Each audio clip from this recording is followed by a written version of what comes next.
Hey guys, it's me, Courtney from Know Your Produce, and today we're talking about pine berries. They're super cute. They look just like strawberries, but they are pinkish hued, and they also have a white exterior as well.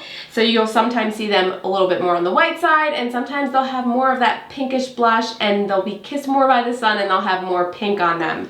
It doesn't really matter how pink or how white they are. You want some pink blush on them. And now as far as taste, people said that they taste like a pineapple a little bit, like they have notes of a pineapple, but they still taste like a strawberry. I have not tried them yet, so I'm very excited to try it.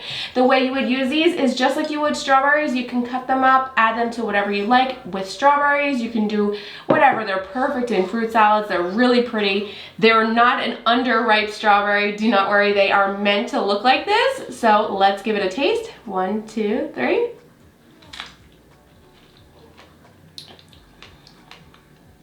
They're really, really good, actually. It just tastes like a ripe strawberry. It's very sweet. It's nice and white inside. I don't know if you can see that close up.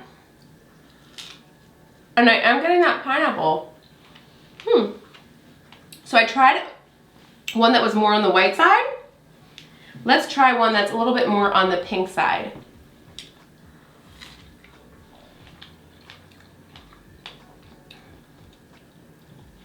They're really good.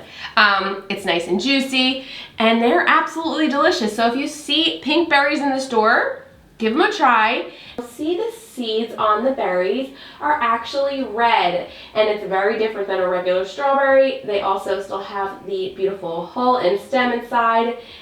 Now, if you wanted to plant pink berries in your backyard, they're just like strawberries. You would plant them this season in the spring, and then you'd have beautiful bounty of pink berries next summer. So their second summer is when they do the best. This first summer is when strawberries, they're kind of establishing. So we hope you guys like this quick and easy review of pink berries, and we'll be trying something new soon. See you guys soon. Bye.